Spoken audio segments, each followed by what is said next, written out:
Aku masih ingat dengan jelas malam itu, malam perayaan pernikahan kami yang kelima. Perasaan bahagia yang memabukkan, seolah seluruh dunia ada dalam genggamanku. Sepanjang sore aku menyiapkan makan malam dengan sepenuh hati.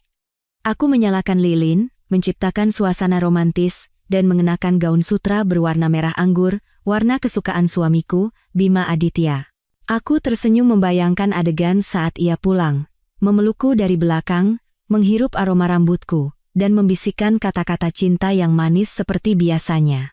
5 tahun bukanlah waktu yang lama, tapi cukup untuk membuatku percaya bahwa aku adalah wanita paling bahagia di dunia, dan pernikahan kami adalah benteng kokoh yang tak bisa ditembus oleh apapun.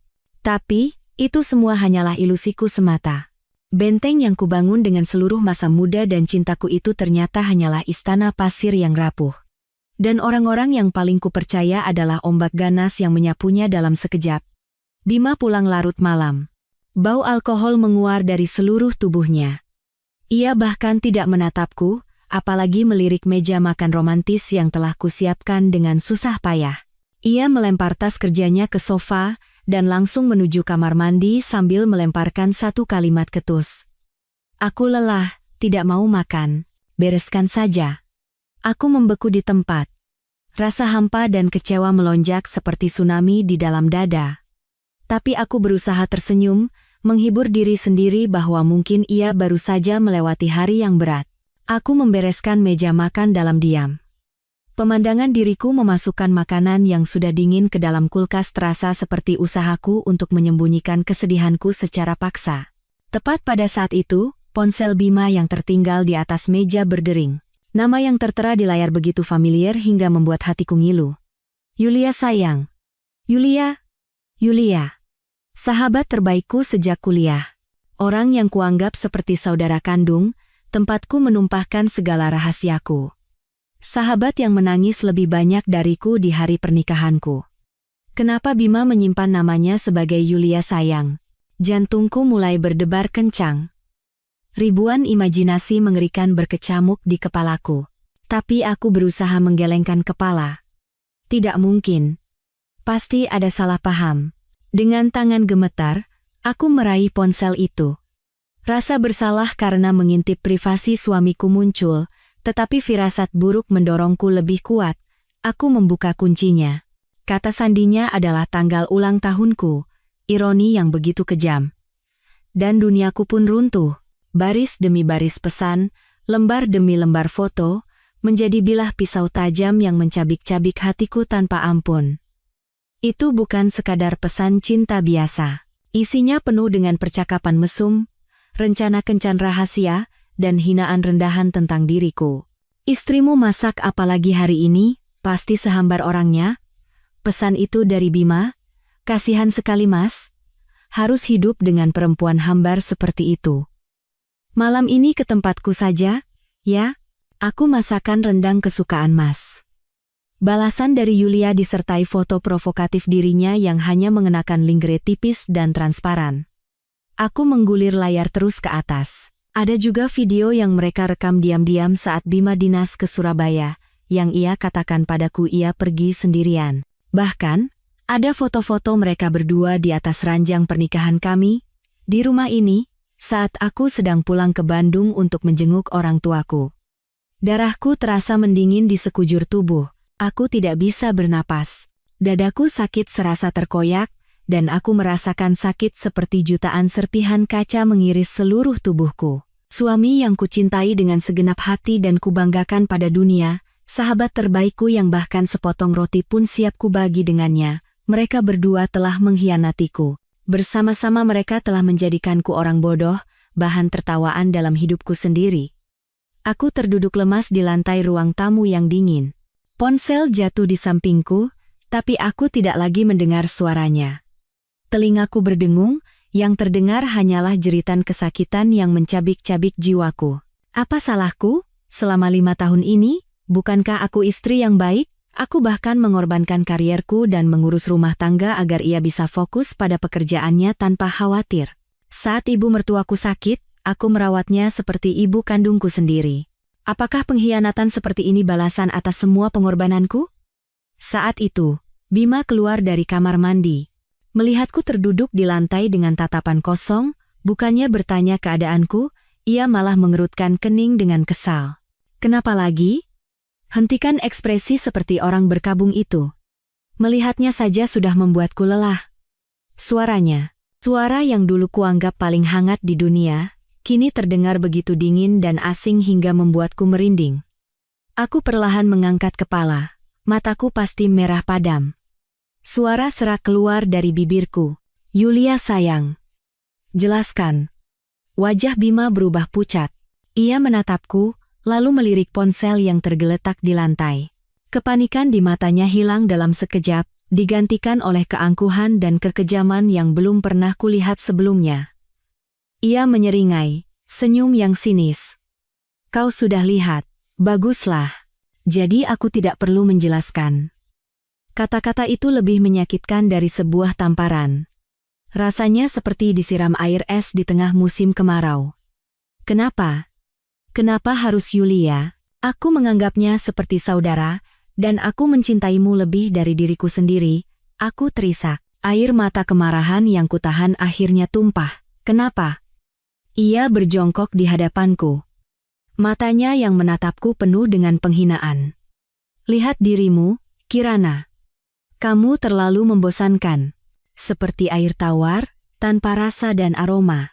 Bersamamu membuat hidupku terasa lebih membosankan daripada film dokumenter, tapi Yulia berbeda. Dia penuh gairah, cerdas, dan mengerti aku. Dia membuatku merasa hidup, merasa menjadi pria sejati.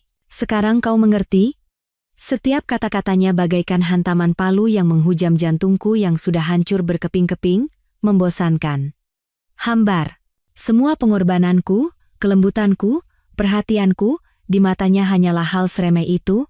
Aku tertawa sambil menangis. Suara tawaku pasti terdengar seperti orang gila. Jadi, apa rencanamu sekarang? Cerai? Tanyaku dengan suara bergetar. Cerai? Ia mengangkat bahu. Belum terpikirkan. Bagaimanapun juga, secara status kau adalah istri yang baik, pandai mengurus rumah, menjaga nama baik keluarga di depan umum, orang tuaku juga sangat menyukaimu. Bagaimana kalau kita jalani saja seperti ini?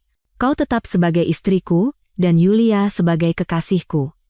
Bukankah semuanya akan baik-baik saja? Baik-baik saja, ya Tuhan. Aku tidak percaya dengan apa yang kudengar. Ia tidak hanya mengkhianatiku, ia juga menghinaku.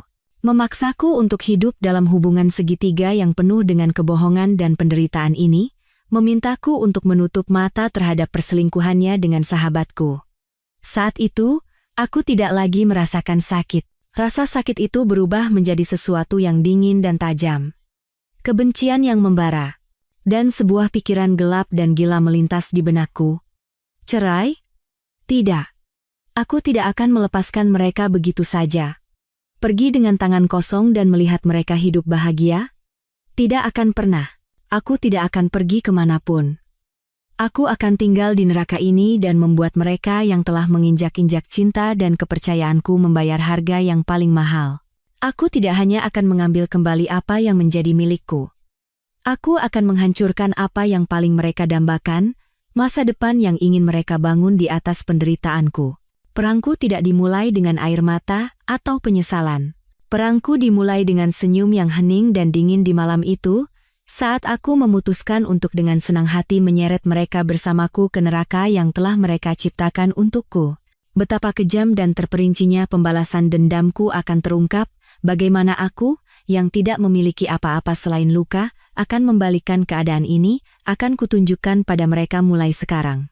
Sejak malam yang menentukan itu, aku bukan lagi Kirana yang kemarin.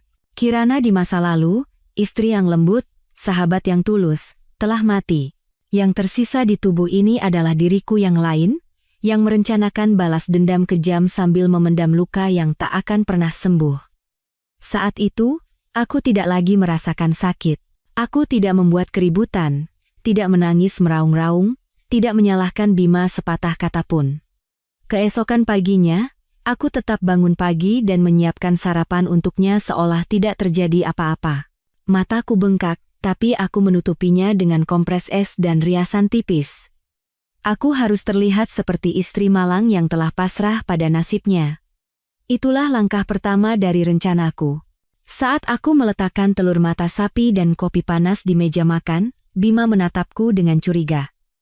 Mungkin ia terkejut dengan sikapku yang luar biasa tenang.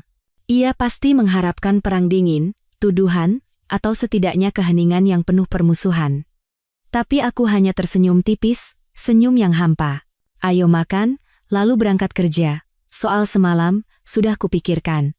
Mungkin aku terlalu mengekangmu sehingga membuatmu tidak nyaman. Maafkan aku. Aku sengaja berbicara dengan suara sedikit bergetar, seolah pasrah. Bima tampak terkejut, tapi ekspresi itu segera berubah menjadi rasa kemenangan. Ia menepuk pipiku dengan lembut. Sentuhan yang dulu terasa manis itu kini terasa menjijikkan. Begini kan lebih baik? Kamu cukup jalankan peranmu sebagai istri yang baik. Aku tidak akan merugikanmu, ucapnya seolah memberi sedekah pada pengemis. Di matanya, aku pasti terlihat sudah menyerah total. Ia pasti berpikir aku takut bercerai, takut diusir dengan tangan kosong, takut dengan pandangan masyarakat. Ia pasti percaya aku telah memutuskan untuk hidup sambil menanggung pengkhianatannya dengan Yulia. Tapi ia salah. Ini bukan penyerahan diri, ini adalah mundur yang strategis. Untuk menangkap harimau, kau harus menurunkan kewaspadaannya terlebih dahulu. Dan aku harus tahu lebih banyak tentang musuh-musuhku. Apa rencana mereka, apa yang mereka inginkan, dan di mana letak kelemahan mereka. Beberapa hari kemudian, aku sengaja menelepon Yulia. Suaraku sengaja kubuat terputus-putus seolah terisak di seberang telepon. Yul, aku sudah tahu. Hening sejenak di seberang sana. Aku bisa membayangkan ekspresi puas di wajahnya. Akhirnya, dengan suara munafik ia berkata, Kirana, maafkan aku benar-benar tidak ingin menyakitimu. Tapi perasaan kan tidak bisa dipaksa. Aku dan Mas Bima, kami benar-benar saling mencintai. Cinta, terdengar seperti hinaan yang ia lontarkan begitu saja. Aku menarik napas dalam-dalam, menelan air mata, dan melanjutkan aktingku. Aku mengerti. Aku tidak menyalahkanmu atau Mas Bima. Mungkin memang aku yang kurang. Aku hanya ingin bertanya, apa rencana kalian? Apa kalian ingin aku pergi, agar kalian bisa bersama? Aku sengaja menunjukkan sisi lemahku, memancing belas kasihan palsunya. Bukan begitu, Kirana, kata Yulia cepat. Mas Bima bilang, kamu istri yang baik, dia tidak mau bercerai, kami hanya ingin saling memiliki di sisi kami. Apa kamu tidak bisa menutup mata sekali saja? Demi persahabatan kita yang sudah lama. Ya, aku tidak akan menuntut status apapun, sungguh. Saat mendengar itu, aku ingin meneriaki wajahnya. Persahabatan? Beraninya dia menyebut kata itu? Tidak menuntut status, tapi merebut suamiku dan membiarkanku hidup dalam penderitaan sementara dia mendapatkan kebahagiaannya? Tapi aku menahannya. Sandiwara harus terus berlanjut. Aku butuh waktu untuk berpikir, Yul. Aku menutup telepon dan melemparkannya ke sudut tempat tidur. Rasa jijik dan amarah bergejolak di dalam diriku. Rencana mereka benar-benar sempurna. Bima memiliki istri yang pandai mengurus rumah untuk menjaga citranya, sementara di luar ia memiliki kekasih seksi untuk memuaskan nafsunya. Yulia mendapatkan pria yang ia inginkan tanpa harus dicap sebagai pelakor yang menghancurkan rumah tangga orang. Mereka ingin memiliki segalanya, dan satu-satunya orang yang harus berkorban adalah aku. Tapi justru dari percakapan itulah, aku menemukan kelemahan fatal mereka. Bima membutuhkan istri secara status demi karier, dan nama baik keluarganya. Yulia mendambakan Bima, tapi takut dicap sebagai perebut suami orang. Keduanya egois, hanya memikirkan diri sendiri, dan bergantung pada diamku. Kalau begitu, aku tidak akan diam. Tapi aku juga tidak akan berteriak. Aku akan menghancurkan mereka secara perlahan, dengan lembut, seperti racun yang meresap perlahan. Dan saat itu, sebuah ide muncul di benakku. Rencana balas dendam yang paling kejam sekaligus paling manis. Bima dan Yulia, mereka pikir mereka pasangan yang sempurna, belahan jiwa. Aku akan menunjukkan pada mereka apa itu keraguan yang sesungguhnya. Aku akan mengubah hubungan mereka menjadi medan perang. Dan senjataku adalah pria lain. Pria itu tak lain adalah Aryo Wicaksono. Aryo adalah sahabat terbaik Bima. Sahabat karib sejak masa sekolah. Ia seorang arsitek berbakat, tenang, jujur, dan kebalikan dari Bima. Dulu di mataku, Aryo hanyalah teman suamiku, tapi sekarang ia menjadi bidak catur yang paling penting dan sempurna dalam rencana balas dendamku. Aryo sangat menyayangiku. Ia selalu memperlakukanku seperti adik perempuannya sendiri. Ia sering menyaksikan sikap acuh tak acuh Bima dan selalu merasa prihatin. Ia tidak tahu tentang hubungan Bima dan Yulia, dan itulah keuntunganku. Rencanaku sederhana. Aku tidak akan bercerai. Aku akan memainkan peran sebagai istri yang penurut dan malang. Tapi, aku akan secara tidak sengaja menunjukkan sisi-sisi gelap kehidupan pernikahanku pada Aryo. Aku akan membuatnya berubah dari simpati menjadi marah, dari marah menjadi ingin melindungiku. Dan saat itulah, aku akan menanamkan benih keraguan di benak Bima dan Yulia. Aku akan membuat mereka percaya bahwa selama mereka bersenang-senang, istri yang hambar ini juga sedang mencari pelabuhan spiritual lain. Dan bagi Bima, apa yang lebih menyakitkan daripada fakta bahwa sahabat terbaiknya adalah pelabuhan itu? Aku mulai menjalankan rencanaku. Aku tahu Bima dan Aryo bermain golf setiap akhir pekan. Dulu aku tidak pernah ikut, tapi sekarang berbeda. Aku menyiapkan minuman dingin dan handuk sejuk, lalu mengunjungi lapangan golf dengan alasan sedang dalam perjalanan ke supermarket. Aku muncul dengan senyum canggung dan mata yang menyiratkan kesedihan. Mas Bima, aku bawakan minuman. Halo, Mas Aryo, sapaku dengan lembut. Bima tampak sedikit tidak senang dengan kemunculanku yang tiba-tiba, tapi ia tidak bisa menunjukkannya di depan temannya. Kenapa kesini? Pulang saja istirahat di rumah, katanya. Sebaliknya, Aryo tersenyum cerah. Kirana, kamu perhatian sekali. Beruntung sekali Bima punya istri sepertimu. Sini, duduk dulu, istirahat. Aku menggeleng pelan sambil tersenyum sedih. Tidak usah, Mas. Aku harus pulang siapkan makan malam. Mas Bima tidak suka makan di luar. Aku menekankan peranku sebagai istri yang berbakti. Sebelum berbalik, aku secara tidak sengaja memperlihatkan memar kecil di pergelangan tanganku, bekas terbentur ujung meja tadi malam. Aku yakin orang yang jeli seperti Aryo pasti akan melihatnya, dan dugaanku benar. Aku melihat tatapannya berhenti sejenak di pergelangan tanganku, sekilas keraguan melintas di matanya. Itu sudah cukup. Benih pertama telah ditanam. Aku tidak perlu melakukan banyak hal. Cukup muncul di waktu dan tempat yang tepat dengan penampilan yang rapuh dan menyedihkan, serta bekas luka yang tidak disengaja. Aku akan menjadikan Aryo sekutuku tanpa ia sadari. Dan aku akan duduk manis menyaksikan bagaimana Bima dan Yulia, dua pengkhianat itu, saling mencabik-cabik dalam kecurigaan dan kecemburuan. Permainan baru saja dimulai. Rencanaku telah dimulai, dan berjalan jauh lebih lancar dari yang kuduga. Kemunculanku yang tidak sengaja di lapangan golf atau pertemuan di kafe di mana aku tidak tahu Bima dan Aryo ada di sana, mulai menunjukkan hasil. Aku selalu menjaga sikap yang sopan. Istri yang mengurus suami, adik yang hormat pada teman suami. Tapi di balik senyum lembut dan tatapan sedih itu, ada skenario yang diperhitungkan dengan cermat. Aku tidak pernah mengucapkan sepatah kata pun yang buruk tentang Bima di depan Aryo. Sebaliknya, aku selalu menunjukkan sikap membelanya. Mas Bima sepertinya sedang banyak stres karena pekerjaan kantor akhir-akhir ini. Kadang suka marah-marah, tapi ya kasihan juga dia. Kataku dengan nada penuh simpati saat Aryo menanyakan kabarku. Tapi justru simpati itulah yang menjadi tuduhan paling licik.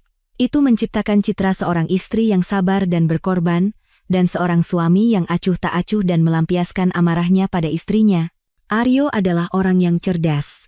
Tanpa aku katakan langsung, ia melihat, merasakan, dan menarik kesimpulannya sendiri. Dan aku tahu ia mulai semakin memperhatikanku. Tatapannya padaku bukan lagi sekadar basa-basi sosial biasa. Aku bisa merasakan rasa kasihan dan simpati yang semakin besar. Kadang, saat Bima membentakku dengan ketus, aku melihat kepalan tangan Aryo sedikit mengeras, rahangnya menegang. Ia marah untukku. Dan itulah yang kuinginkan. Sementara itu, hubungan Bima dan Yulia masih panas, tapi sekarang ada bumbu baru yang ditambahkan, rasa tidak nyaman. Bima mulai merasa tidak nyaman melihatku akrab dengan Aryo, meskipun itu hanya percakapan sosial singkat. Banyak sekali yang kalian bicarakan dengan Aryo, gerutunya saat pulang ke rumah. Aku mengerjapkan mata dengan polos. Aku hanya tanya kabar pekerjaannya, Mas. Dia kan sahabat terbaikmu, apa salah kalau aku sedikit perhatian? Kepolosanku membuat Bima tidak bisa membantah lebih jauh. Tapi benih kecurigaan mulai tumbuh di benaknya. Pria yang berselingkuh selalu hidup dengan kecemasan bahwa istrinya akan melakukan hal yang sama. Ia mulai mengintip riwayat panggilan dan pesanku, tapi tidak menemukan apa-apa. Aku terlalu bersih. Semua tindakanku dilakukan secara terbuka di depan matanya. Justru keterbukaan itulah yang membuatnya semakin cemas. Yulia juga mulai gelisah. Kemunculanku yang sering di sekitar Bima dan Aryo membuatnya tidak tenang. Ia tidak bisa cemburu secara terang-terangan karena memang tidak punya hak, tapi ia tidak bisa menyembunyikan amarahnya. Ia mulai melakukan tindakan kekanak-kanakan, seperti mengunggah foto di Instagram yang mengisyaratkan kebersamaannya dengan Bima, atau menelepon Bima saat ia tahu aku ada di dekatnya. Mas, aku ingin makan rendang lagi. Akhir pekan kita ke sana ya, Mas? Ia sengaja menggunakan suara manja dengan volume cukup keras agar aku bisa mendengarnya. Aku hanya tersenyum tanpa menunjukkan reaksi apapun. Ketenanganku membuatnya semakin marah. Ia ingin memprovokasiku, ingin melihatku mengamuk karena cemburu, tapi aku tidak akan memberinya kepuasan itu. Sebaliknya, aku akan menggunakan taktiknya untuk menyerang balik. Suatu malam saat makan malam, aku berkata pada Bima dengan santai, "Sayang, akhir pekan ini Mas Aryo mengajak kita ke pameran arsitektur di pusat kota. Katanya skalanya besar dan banyak market yang bagus. Kamu bisa ikut?" Wajah Bima menegang. Ia menatapku tajam. Tatapan penuh curiga. Bersamaan dengan itu, ponselnya berdering. Pasti pesan dari Yulia. Aku tahu ia sedang mengingatkan tentang janji makan rendang. Bima berada dalam situasi yang sulit. Jika ia pergi bersamaku dan Aryo, Yulia akan marah. Jika ia menolak, ia akan terlihat seperti sedang takut pada sesuatu. Takut memberiku dan Aryo waktu berdua saja. Coba kulihat jadwalku. Akhir-akhir ini pekerjaan kantor padat sekali, jawabnya ragu-ragu. Oh, ya sudah. Kalau sibuk tidak apa-apa. Sayang sekali ya.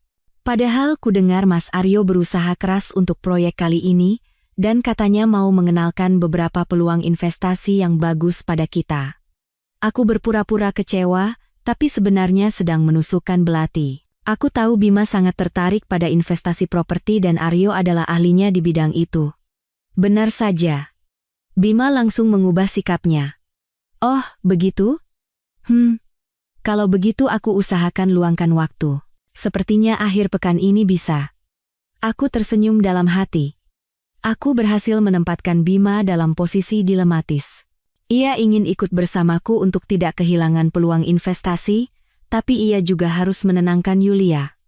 Aku bisa membayangkan bagaimana ia akan pusing mencari alasan untuk kekasihnya. Dan apapun pilihannya, keretakan di antara mereka sudah dimulai. Di hari pameran, Bima memutuskan untuk pergi bersamaku. Yulia pasti sangat marah.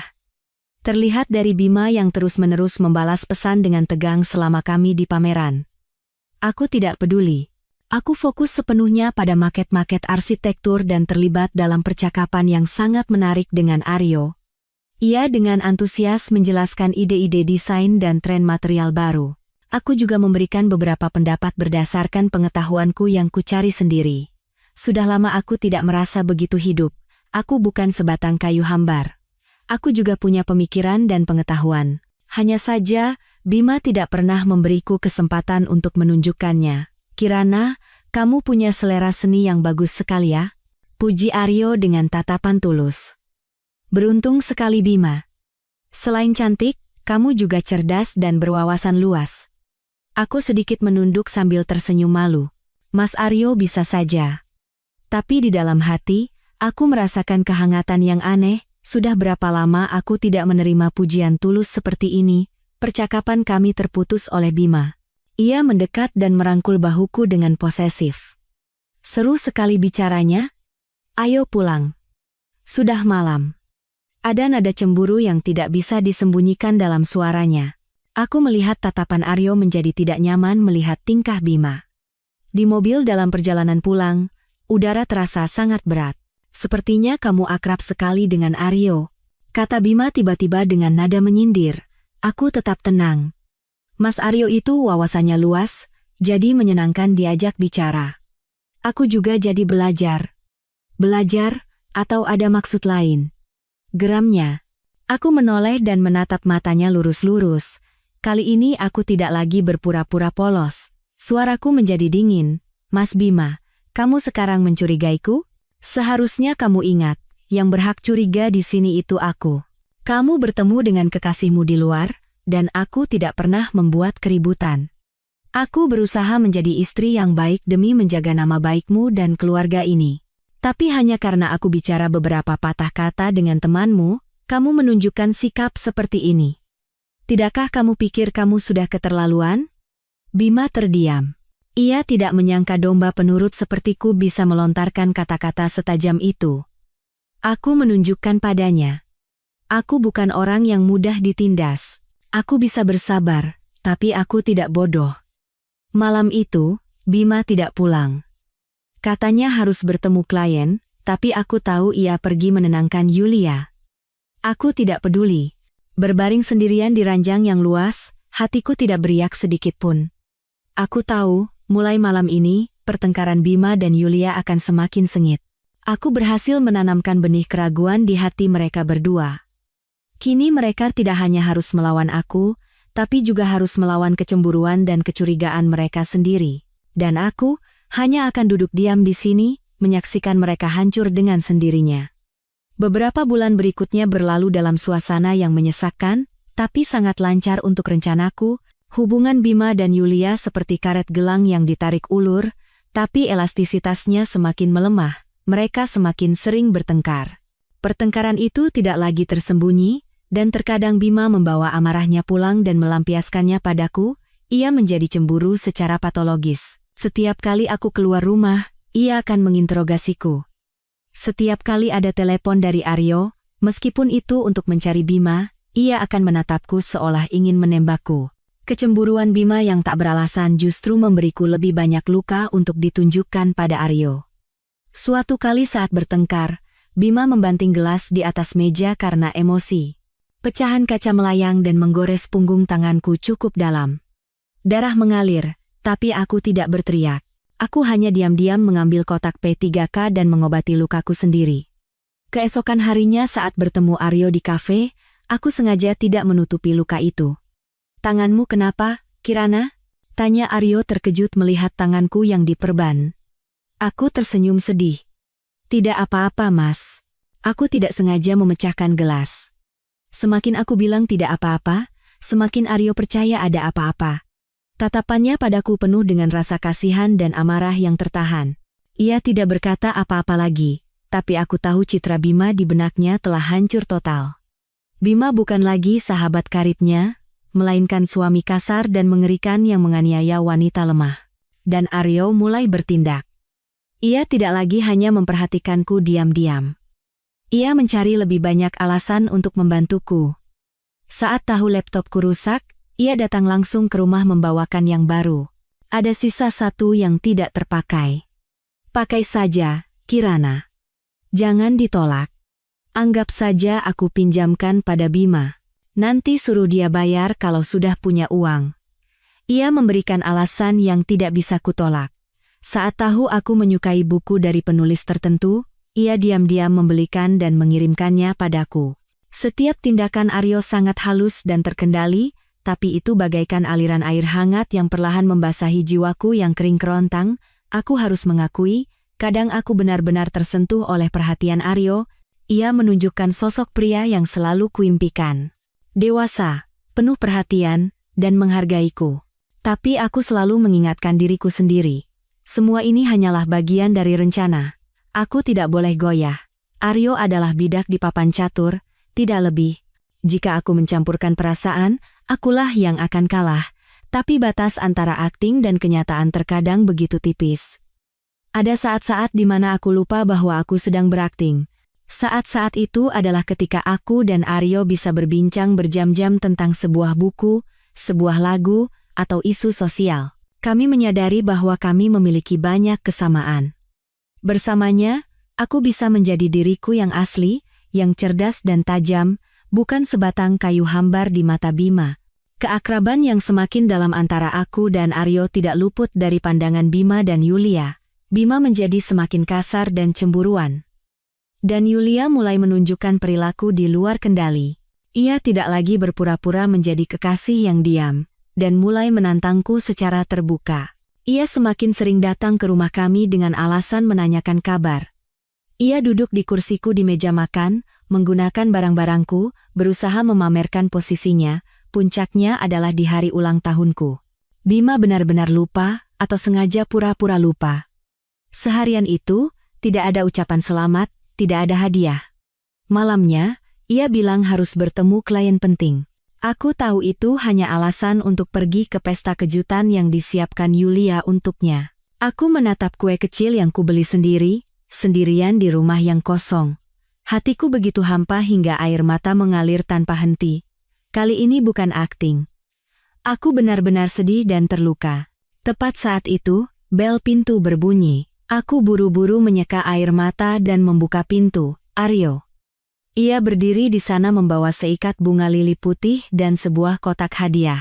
Selamat ulang tahun, Kirana, katanya sambil tersenyum lembut. Aku telepon Bima tidak diangkat, jadi aku datang langsung. Maaf kalau mengganggu. Aku tidak tahu kamu suka bunga apa, tapi sepertinya lili cocok untukmu, bersih dan murni. Aku membeku di tempat. Ulang tahun yang dilupakan suamiku, diingat oleh sahabat suamiku. Kontras ini menjadi belati lain yang menusuk jantungku dalam-dalam. Aku tidak bisa menahannya lagi, aku menangis terseduh-seduh. Aryo tampak bingung. Ia dengan canggung meletakkan bunga dan hadiah di atas meja. Kirana, ada apa? Apa Bima berbuat ulah lagi? Aku menggeleng. Tidak bisa berkata apa-apa. Ia menghela napas, lalu mengeluarkan sapu tangan dari sakunya dan dengan lembut menyeka air mataku. Jangan menangis. Kamu jadi jelek kalau menangis. Sikapnya yang lembut justru membuatku menangis lebih keras. Aku sudah terlalu lama berpura-pura kuat, berpura-pura baik-baik saja. Tapi sebenarnya aku hanyalah wanita lemah yang butuh sandaran. Aryo mendudukkanku di sofa. Ia hanya duduk diam di sampingku, menungguku berhenti menangis. Ia tidak bertanya apa-apa. Keheningannya memiliki kekuatan lebih dari ribuan kata penghiburan. Saat aku sudah tenang, ia membuka suara. Kirana, aku tahu kamu sangat menderita. Aku tidak punya hak untuk ikut campur urusan rumah tanggamu, tapi aku hanya ingin kamu tahu satu hal. Kamu tidak pernah sendirian. Kalau kamu butuh teman bicara, aku akan selalu mendengarkan. Aku menatapnya dengan mata basah. Terima kasih, Mas Aryo. Terima kasih banyak. Saat itu, tatapan kami bertemu. Jarak di antara kami sangat dekat. Aku bisa melihat bayanganku di matanya yang dalam dan hangat. Perasaan aneh, getaran yang selama ini kutekan, melonjak dengan kuat. Aku tahu ini adalah garis batas yang berbahaya. Jika aku melewatinya, semuanya tidak akan bisa kembali, rencanaku bisa berantakan. Tapi malam ini, aku terlalu lelah, terlalu kesepian. Aku sangat membutuhkan sedikit kehangatan, sedikit penghiburan. Aku melihat jakun Aryo bergerak. Tatapannya padaku bukan lagi tatapan seorang kakak pada adiknya. Di dalamnya ada rasa kasihan, hormat, dan hasrat yang tertahan. Ia perlahan mengangkat tangannya dan dengan lembut membelai rambutku. Tangannya terasa hangat dan kokoh. Andai saja aku bertemu denganmu lebih dulu, bisiknya dengan suara serak. Kata-kata itu seperti percikan api yang membakar habis semua akal sehatku. Aku tidak tahu siapa yang memulai. Yang ku tahu hanyalah jarak di antara kami telah lenyap. Bibirnya menyentuh bibirku dengan lembut, ragu-ragu, lalu menjadi lebih intens. Ini berbeda dengan ciuman Bima yang terburu-buru dan penuh nafsu. Ciuman ini penuh dengan penghargaan dan empati. Malam itu, di rumah yang dingin, tepat di hari ulang tahunku, aku mengkhianati suamiku, aku melakukan perbuatan yang paling kubenci. Aku mendorong diriku sendiri ke dalam jurang dosa dengan tanganku sendiri. Tapi anehnya, aku tidak merasa bersalah. yang kurasakan hanyalah kenikmatan yang gila. Bima Aditya, kau telah mengkhianatiku, Yulia, kau telah merebut suamiku. Kalau begitu, aku akan tidur dengan sahabat terbaikmu. Mari kita lihat siapa yang akan lebih menderita. Dalam pertaruhan ini, aku mempertaruhkan seluruh harga diriku, dan pemenangnya pasti adalah aku. Keesokan paginya, saat aku terbangun sendirian di tempat tidur, sinar matahari pagi menerobos masuk melalui jendela, tapi hatiku terasa berat oleh kegelapan pekat. Setelah ciuman malam itu, kami berhenti. Aryo yang lebih dulu sadar. Ia bangkit, wajahnya penuh penyesalan dan rasa bersalah. Kirana, maafkan aku. Seharusnya aku tidak melakukan ini. Ucapnya dengan suara penuh sesal, lalu bergegas pergi seolah lari dari dirinya sendiri. Aku tidak menahannya. Mungkin itu lebih baik. Aku membutuhkannya, tapi bukan sebagai kekasih. Aku ingin ia tetap menjadi sekutu, pelindung, dan yang terpenting, orang yang merasa bersalah dan berhutang budi padaku.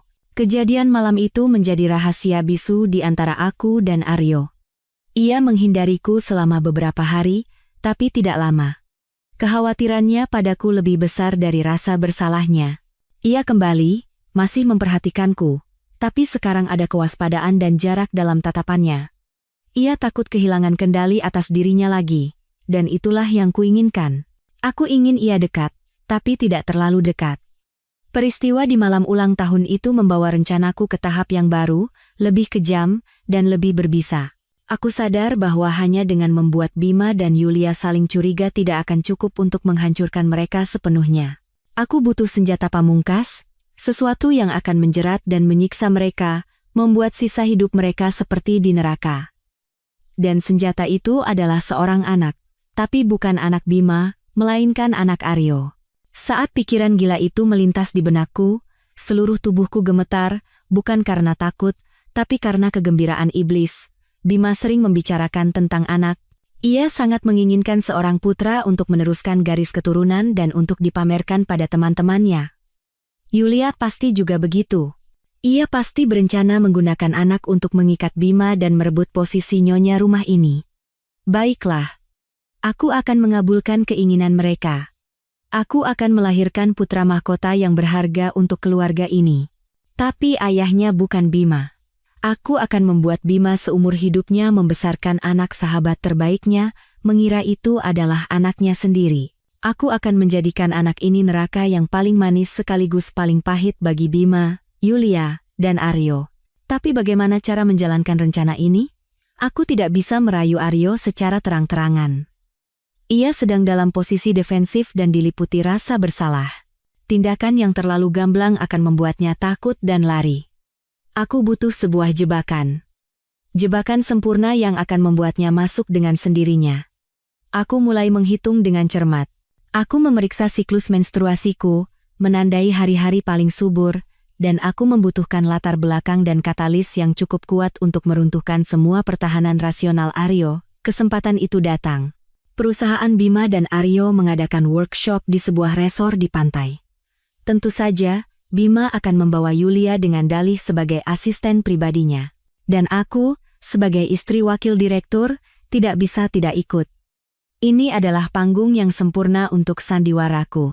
Sebelum berangkat, aku sengaja menunjukkan ekspresi yang sangat sedih dan lelah. Aku di rumah saja ya, Mas, badanku kurang enak. Kamu bersenang-senang saja dengan yang lain. Dan dengan Yulia, kataku pada Bima dengan suara pasrah. Sikap pengertianku membuat Bima merasa bersalah, atau setidaknya aku ingin ia terlihat seperti itu. Apa-apaan? Ikut saja, sekalian cari angin. Semua orang pergi, masa kamu sendirian di rumah, nanti dibilang apa lagi? Ia akhirnya membawaku. Perjalanan itu adalah neraka bagi istri manapun. Bima dan Yulia tidak lagi menyembunyikannya. Mereka secara terbuka menunjukkan kemesraan di depan umum. Tidak ada tindakan berlebihan, tapi tatapan dan gerak tubuh mereka sudah cukup membuatku merasa seperti orang asing. Semua orang di perusahaan tahu tentang hubungan Bima dan Yulia, tapi tidak ada yang berani buka suara. Mereka menatapku dengan campuran rasa kasihan dan penasaran. Aku tidak peduli, aku hanya fokus pada tujuanku. Aryo, Seperti biasa, diam-diam berada di sisiku. Ia menarikkan kursi untukku, membawakan minum, atau hanya menemaniku agar aku tidak merasa terasing. Amarahnya pada Bima semakin jelas terlihat. Di malam terakhir perjalanan, perusahaan mengadakan pesta gala di pantai. Semua orang minum banyak. Bima dan Yulia berdansa, tidak terpisahkan. Aku duduk sendirian di sudut, diam-diam menyesap anggur. Aryo mendekat dan duduk di sampingku. Tidak enak badan? Aku menggeleng dan tersenyum. Tidak apa-apa, sudah biasa. Jangan begitu, Kirana, suara Aryo merendah. Kamu tidak pantas diperlakukan seperti ini. Kenapa kamu bertahan dengan orang seperti Bima? Kamu berhak bahagia. Bahagia. Aku tersenyum pahit. Kata itu terlalu mewah untukku sekarang, Mas Aryo. Aku menatapnya di bawah cahaya remang-remang, mataku berkaca-kaca. Aku lelah sekali. Aku hanya ingin punya anak. Mungkin kalau ada anak, Mas Bima akan berubah, dan aku akan punya alasan untuk terus berusaha. Aku sengaja menyebut kata anak. Kata kunci ajaib yang bisa menyentuh titik lemah Bima dan Aryo. Aku melihat tatapan Aryo meredup, penuh simpati. Ia tidak tahu bahwa kata-kata itu bukanlah keluhan, melainkan undangan penuh dosa. Pesta selesai, semua orang mabuk. Bima dan Yulia saling memapah menuju kamar mereka. Aku tahu mereka tidak akan kembali ke kamar kami malam ini. Aku kembali ke kamar sendirian. Tapi aku tidak mengunci pintu. Aku membersihkan diri dan mengenakan lingerie sutra paling tipis. Aku duduk di dekat jendela, menatap lautan malam, dan menunggu. Aku sedang melakukan pertaruhan terbesar dalam hidupku. Akankah Aryo datang? Apakah rasa simpati dan bersalah di dalam dirinya cukup besar untuk mendorongnya ke dalam perangkapku? Tengah malam, terdengar ketukan pelan di pintu. Jantungku berdebar kencang. Aku membuka pintu. Aryo. Ia juga sepertinya minum cukup banyak, wajahnya memerah dan tatapannya kabur. Aku hanya mau lihat apa kamu baik-baik saja, katanya ragu-ragu. Aku tidak menjawab, hanya mundur selangkah, membuka pintu lebih lebar agar ia bisa masuk. Ia masuk ke dalam kamar. Ruangan itu sunyi, hanya suara ombak yang terdengar. Ia menatapku, menatap lingerie tipisku. Tatapannya menjadi dalam dan panas. Kirana, aku mendekatinya dan meletakkan jariku di bibirnya. Jangan berkata apa-apa, Mas Aryo. Malam ini, aku tidak mau menjadi istri Bima Aditya. Aku hanya ingin menjadi Kirana. Aku sangat lelah. Bisakah kamu menemaniku malam ini? Hanya satu malam saja.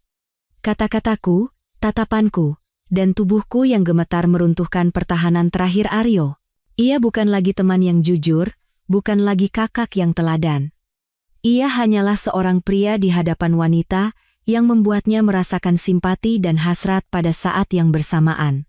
Ia membungkuk, memelukku erat, dan membenamkan wajahnya di rambutku. Kirana, aku berdosa padamu, dan pada Bima. Tidak ada yang berdosa, bisikku di telinganya. Yang salah adalah takdir. Malam itu, di ranjang resor perusahaan suamiku, aku tidur dengan sahabat terbaik suamiku. Kali ini bukan sekadar ciuman. Ini adalah perhitungan dingin yang tersembunyi di balik topeng kerapuhan dan keputusasaan. Saat aku merasakan ia masuk ke dalam diriku, aku tidak merasakan cinta sedikit pun. Di kepalaku hanya ada satu pikiran. Aku harus hamil. Bom waktu ini telah kupasang sendiri. Benih kehidupan yang terbuat dari kebohongan dan kebencian ini akan tumbuh di dalam rahimku. Ia akan menjadi senjata pemusnahku. Dan saat ia lahir, ia akan menandai akhir dari segalanya. Setelah malam di resor itu, keheningan yang menakutkan menyelimuti hubungan segitiga kami, atau sekarang, hubungan segi empat. Aryo kembali dengan beban rasa bersalah yang lebih besar dari sebelumnya. Ia benar-benar menghindariku. Tidak menjawab telepon, tidak mau bertemu. Aku tahu ia menyalahkan dirinya sendiri, tapi aku tidak khawatir. Aku tahu bahwa tali tak kasat mata bernama rasa bersalah telah mengikatnya erat denganku. Ia tidak akan bisa lepas. Bima dan Yulia masih tenggelam dalam dunia mereka sendiri, sama sekali tidak menyadari badai paling mengerikan akan segera datang. Mereka hanya berpikir Aryo tiba-tiba menjauhi Bima dan aku menjadi lebih pendiam. Mereka mungkin mengira aku terlalu sakit hati, dan Aryo merasa tidak nyaman di antara kami. Kebodohan mereka adalah kondisi yang paling menguntungkan bagiku. Sekarang, yang harus kulakukan adalah menciptakan kamuflase yang sempurna. Alibi yang tak terbantahkan untuk melegalkan anak di dalam kandunganku. Aku harus memperbaiki hubungan suami istri dengan Bima. Memikirkan harus kembali dekat dengan pria yang telah menginjak-injak cintaku saja sudah membuatku mual. Tapi demi rencana yang lebih besar, aku harus melakukannya. Aku sudah mengorbankan harga diriku. Rasa jijik ini apalah artinya? Aku mulai mengubah sikapku pada Bima. Tidak lagi bersikap dingin atau menyindir. Aku kembali menjadi istri yang lembut dan pengertian. Aku memasak makanan kesukaannya, menyetrika kemejanya hingga licin, dan lebih dulu bertanya tentang pekerjaan kantornya. Bahkan, aku membeli anggur mahal dan menyiapkan makan malam romantis seperti malam perayaan yang telah ia hancurkan. Bima, yang dangkal dan penuh keangkuhan, mengira aku telah sepenuhnya menerima nasibku.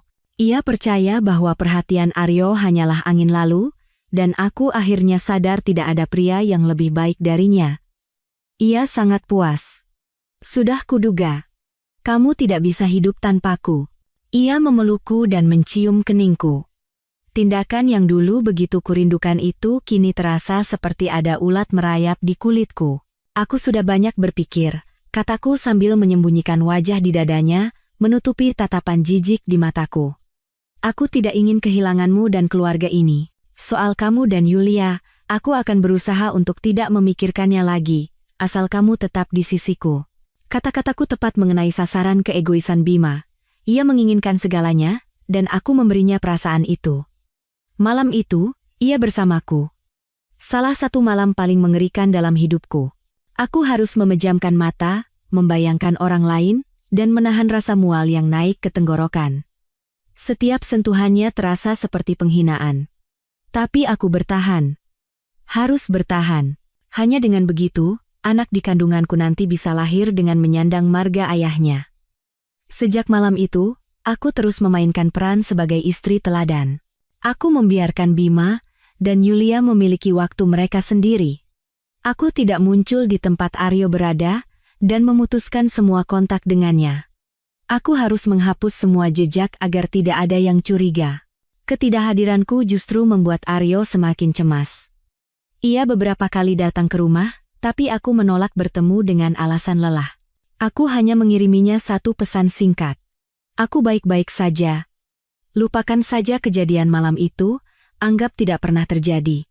Demi kedamaian kita semua. Pesan itu menenangkan sekaligus mengancam. Aku membuatnya mengerti bahwa rahasia ini hanya milik kami berdua, dan jika terbongkar, akulah yang paling dirugikan.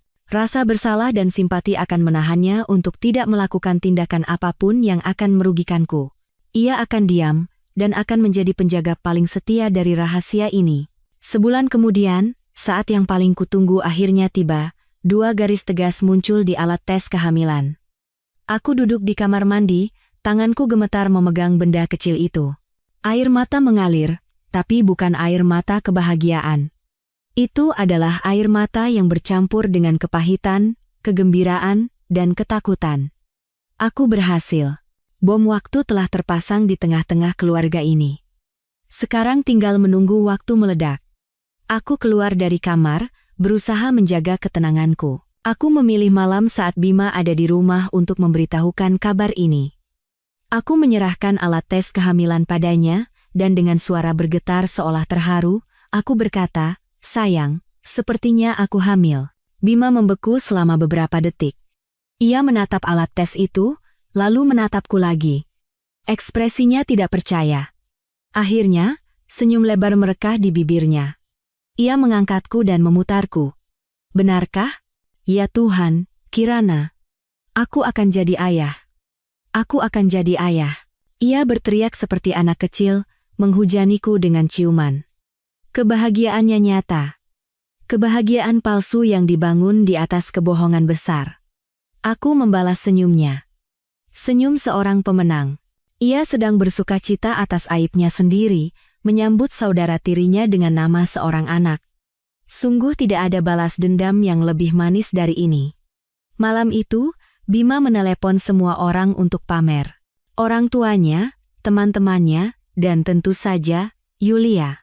Tanpa perlu mendengar, aku tahu bagaimana perasaan Yulia. Anak ini bukan sekadar nyawa. Ia adalah belenggu, sebuah deklarasi yang memperkokoh posisiku di rumah ini. Dinding benteng kokoh yang tidak akan pernah bisa dilewati Yulia.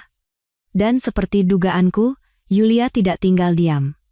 Malam itu juga, ia menelepon Bima puluhan kali. Mereka bertengkar hebat di telepon. Bima keluar ke balkon untuk menerima telepon, tapi aku masih bisa mendengar raungan Yulia. Ia pasti menuduhnya, mengatakan Bima telah menipunya. Tak lama kemudian, Bima kembali dengan wajah lelah dan kesal. Ia melihatku yang sedang mengelus perut dengan ekspresi polos. Kekesalannya mereda. Ia mendekat, duduk di sampingku, dan memelukku. Tidurlah. Demi anak kita, kamu harus jaga kesehatan. Anak kita. Betapa ironisnya dua kata itu terdengar. Aku menyandarkan kepalaku di bahunya. Senyum dingin yang tidak bisa ia lihat tersungging di bibirku. Yulia, kau lihat. Kau bisa memiliki cintanya, tubuhnya, tapi kau tidak akan pernah memiliki statusnya. Dan sekarang, bahkan prioritasnya pun telah kau hilangankan. Mulai sekarang, aku dan anak kita adalah segalanya. Kamuflase sempurna ini akan menjadi perisai terkuat yang melindungiku selagi aku perlahan menghancurkan semua yang kau dan dia miliki. Perang yang sesungguhnya baru saja dimulai. Kabar kehamilanku bagaikan hujan di musim kemarau bagi keluarga Bima, mertuaku. Yang begitu mendambakan cucu, tidak bisa menyembunyikan kegembiraan mereka. Ibu mertuaku, yang sebelumnya menjaga jarak denganku, kini merawatku dengan sangat baik. Setiap hari ia menelepon menanyakan kabar dan mengirimkan berbagai macam makanan bergizi. Posisiku di rumah berubah dalam sekejap mata. Aku bukan lagi menantu biasa, melainkan orang yang mengandung penerus keluarga ini. Bima, tak perlu ditanya lagi. Ia memperlakukanku seperti seorang ratu. Ia pulang lebih awal, membelikan apapun yang kuinginkan, bahkan mencoba memasak sendiri dengan tangannya yang kaku. Kemanapun ia pergi, ia selalu membanggakan bahwa ia akan segera menjadi ayah. Perhatiannya ini, jika di masa lalu, akan membuatku melayang karena bahagia, tapi sekarang hanya terasa konyol. Ia sedang merawat dengan sepenuh hati anak dari musuh bebuyutannya kelak. Kebenaran kejam yang hanya aku yang tahu. Tapi orang yang paling kupikirkan adalah Yulia. Anak di dalam kandunganku bagaikan bom yang meledak di tengah-tengah hubungannya dengan Bima. Ia tidak bisa menerima kenyataan ini. Dari kekasih yang dimanjakan, ia tiba-tiba tersingkir. Bima masih menemuinya, tapi sebagian besar waktu dan pikirannya tercurah padaku dan sang bayi. Perubahan ini membuat Yulia gila. Ia mulai melakukan teror mental padaku. Ia mengirimiku artikel-artikel tentang keguguran atau cacat janin. Ia membuat akun palsu dan meninggalkan komentar jahat di Instagramku. Bahkan, ia mengirimkan perlengkapan bayi yang sudah usang dan sobek ke rumah, seolah sedang menyumpahiku. Aku mengabaikannya. Tidak membalas, tidak bereaksi. Diamku membuatnya semakin marah, seperti orang yang memukul angin. Tapi aku tahu, dengan sifat Yulia, ia tidak akan berhenti di sini. Dan dugaanku benar.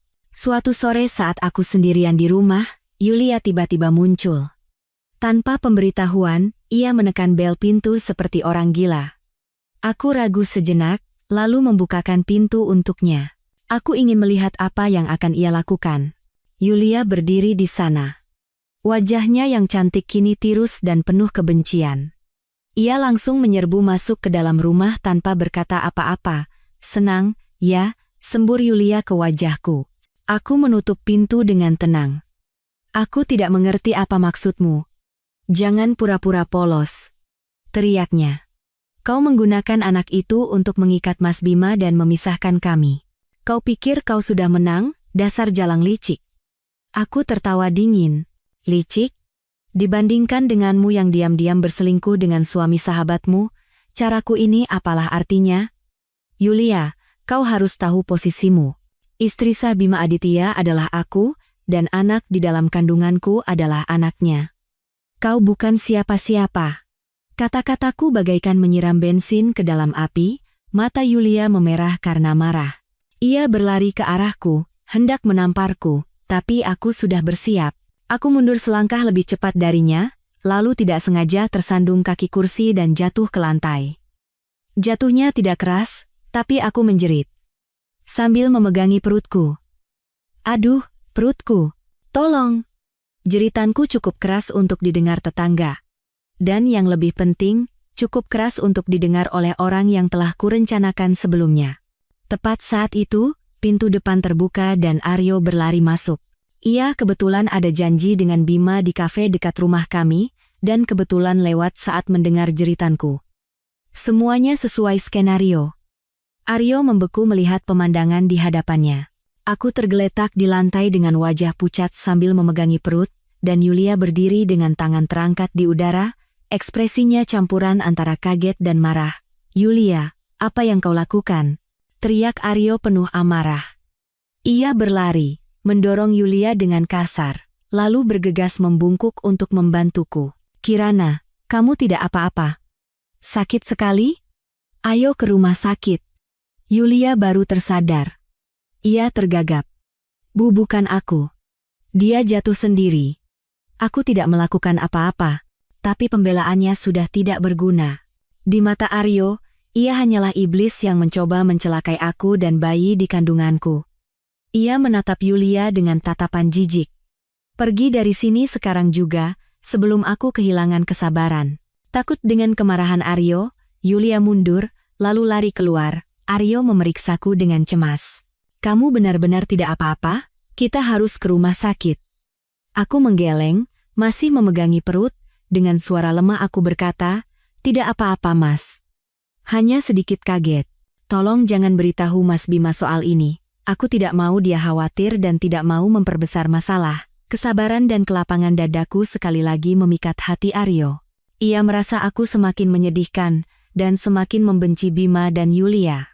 Ia membantuku ke sofa dan membawakan segelas air hangat. Di matanya, selain kekhawatiran, tersirat rasa bersalah yang mendalam. Ia pasti berpikir jika bukan karena dirinya, aku tidak akan mengalami hal ini. Malamnya saat Bima pulang, aku tidak berkata apa-apa tentang Yulia, tapi Aryo tidak bisa diam. Ia menelepon Bima dan menceritakan semuanya dengan suara marah. Bima, apa kau ini masih laki-laki? Kau biarkan kekasihmu mencelakai istrimu yang sedang hamil? Kau tahu hampir saja terjadi hal buruk hari ini? Aku mendengar Bima berteriak di seberang telepon. Mungkin memaki Aryo karena ikut campur urusannya. Tapi aku tahu kata-kata Aryo berhasil. Malam itu, Bima pulang membawa seikat besar bunga mawar. Ia terus-menerus meminta maaf. Kirana, maafkan aku. Ini semua salahku. Aku tidak bisa melindungimu dan anak kita. Jangan khawatir. Aku akan selesaikan masalah ini dengan Yulia. Aku pastikan dia tidak akan mengganggumu lagi. Aku menerima buket bunga itu dalam diam. Dalam hati, aku bersorak. Yulia, kau lihat? Sekeras apapun kau berusaha, kau hanya akan membuat Bima semakin menjauh dariku. Kau telah menghancurkan hubunganmu dengan tanganmu sendiri, kau kalah. Sejak hari itu, Bima benar-benar menjaga jarak dengan Yulia. Ia tidak lagi menerima teleponnya di depanku, pulang lebih awal, dan tidak keluar larut malam. Ia mencurahkan seluruh waktunya untukku. Badai kecemburuan Yulia, alih-alih menumbangkanku, justru menjadi angin pendorong yang membawa kapalku lebih cepat ke tujuan. Tapi aku tahu, binatang yang terpojok adalah yang paling berbahaya. Yulia tidak akan menyerah begitu saja.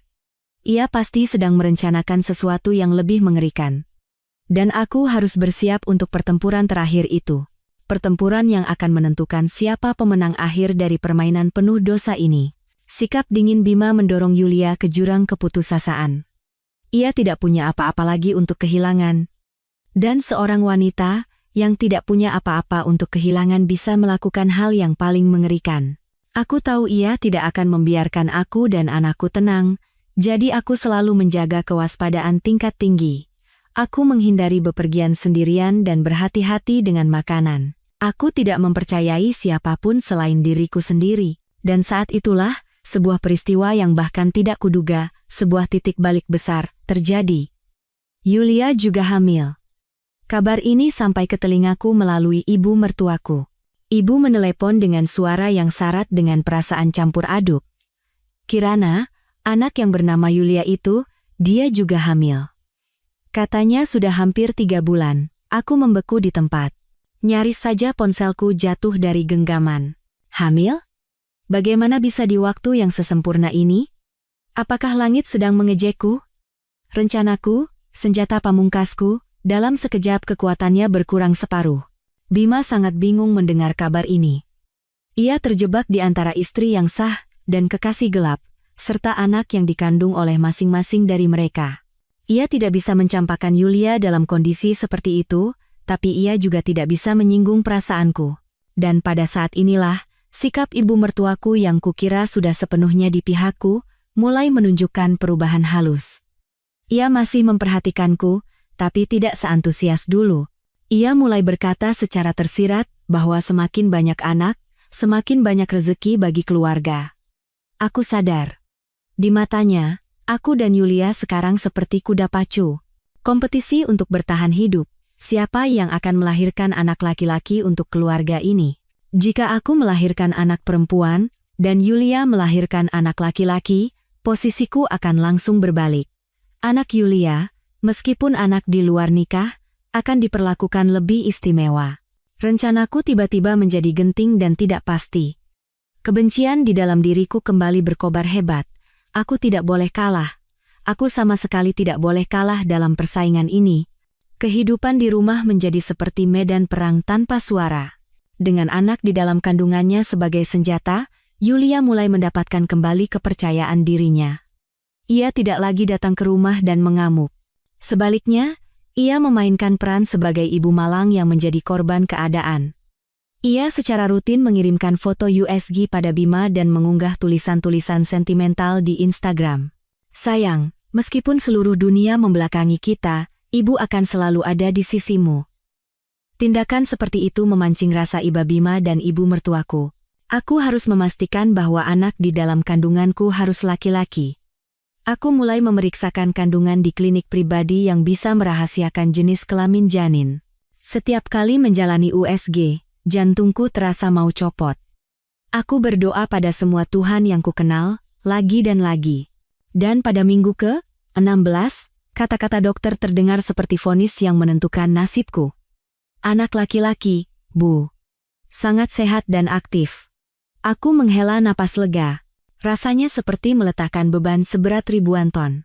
Air mata mengalir, tapi kali ini adalah air mata lega dan harapan, anak laki-laki. Senjataku memiliki kekuatan yang dahsyat, tapi aku memutuskan untuk menyimpan rahasia ini sendiri. Aku tidak akan memberitahukannya pada Bima, ibu mertuaku, bahkan Aryo. Aku ingin menciptakan kejutan dramatis di saat-saat terakhir. Aku ingin melihat wajah Bima, ibu mertuaku, dan Yulia saat mereka menyadari bahwa mereka telah kalah telak. Sementara itu, Yulia setelah pemeriksaan USG, dengan bangga mengumumkan kemana-mana bahwa ia mengandung anak laki-laki. Ibu mertuaku gembira seolah menemukan emas.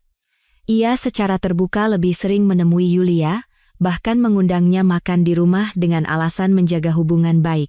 Ia membelikan berbagai macam perlengkapan bayi mahal berwarna biru untuk cucu laki-lakinya yang bahkan belum lahir. Ia semakin bersikap dingin padaku. Ia yakin aku mengandung anak perempuan, berdasarkan pengalamannya sendiri yang mengatakan jika ibu tidak terlalu mual dan kulitnya menjadi lebih bagus, berarti anaknya perempuan. Tidak apa-apa, punya anak perempuan juga. Harus ada anak laki-laki dan perempuan agar keluarga harmonis, katanya dengan nada seolah sedang berbaik hati. Aku hanya tersenyum. Silakan bersukacita sepuasnya. Silakan mabuk dalam kemenangan. Tawa kalian tidak akan bertahan lama. Senyum di bibirnya terasa canggung dan tidak bisa menyembunyikan perasaan yang rumit. Ibu mertuaku membeku di tempat, tas tangan yang dipegangnya jatuh. Laki-laki, tanyanya tergagap, tidak percaya. Iya, Bu. Seorang pangeran, perawat itu mengkonfirmasi dengan ceria. Aku dibawa keluar dari ruang bersalin. Tubuhku lelah, tapi hatiku diliputi kegembiraan yang luar biasa. Aku menang. Aku melahirkan anak laki-laki,